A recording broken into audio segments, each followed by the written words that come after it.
The UN Intergovernmental Panel on Climate Change has issued a warning. It says that the world is on course to overshoot the 1.5 degrees Celsius global warming threshold, which will lead to irreversible harm and risks for human and natural climate systems.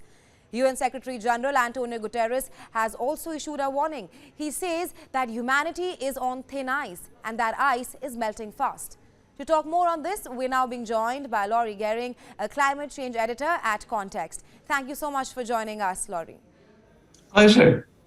I want to first start and seek your perspective as to how do you assess the latest report that has clearly lamented the urgent need to address the escalating climate crisis, and what were some of the key takeaways from the report? Well, scientists have been saying for a long time that we need to address climate change right now, that we need a drastic reduction in emissions by 2030, that we need to change the way our energy systems work and a lot of other systems as well, from farming to industry and other things. But now in this thing, they're saying that it really is the last moment to do this, that we are going to pass this 1.5C goal by 2030 or very soon after. And that is going to bring a lot of impacts that are going to be very difficult to deal with. Right, Laurie. Also tell us as to who is the report directly addressing? Is it the governments across the world or the commoners? This is very, very interesting. It's a big shift. We've seen these scientists asking for years for governments and business and other people to take action. But this report is really intended to help people understand why and how this is going to affect them and what they can do about it, and to really reveal some of the benefits of acting on this, even if you don't care about climate change. Things like cleaner air to breathe, better well-being and healthier lifestyles. There's a very interesting graphic in it, which I've never seen anything like it before in a report, that shows exactly how much heat risk people of different ages are likely to face. And it makes clear that it's not only the babies being born now that are going to face this, it's people that are almost retired or quite old now, or they're still going to suffer from these impacts, which really shows why we need to act on them now.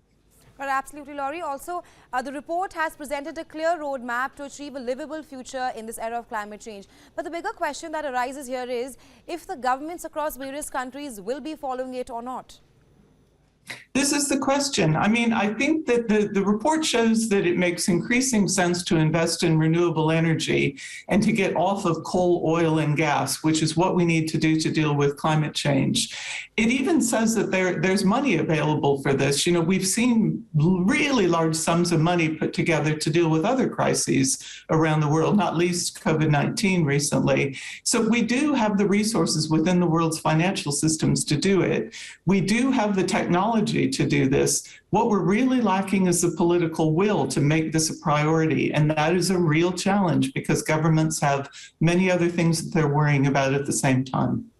Right, and also climate activists say that keeping warming below 1.5 degrees Celsius is still possible. Then why has it become so difficult for the governments around the world to maintain the level? What are some of the obstacles?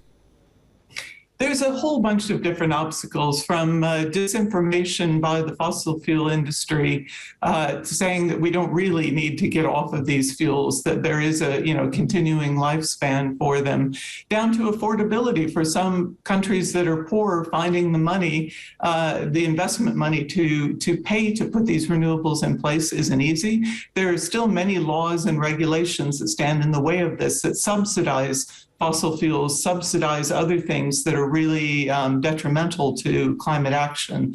So the problem is that it takes shifting a few things, even though that's possible, and it has to be a political priority, and it's clearly not that yet.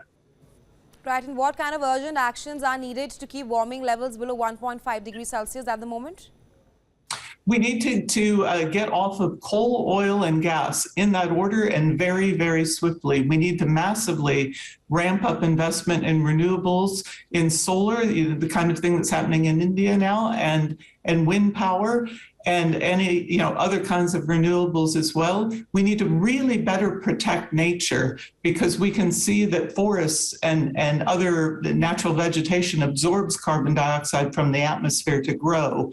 And when we leave that in place, it takes more of the carbon out, which is helping to lower the warming and to keep us safe. So nature protection is a really big part of this as well.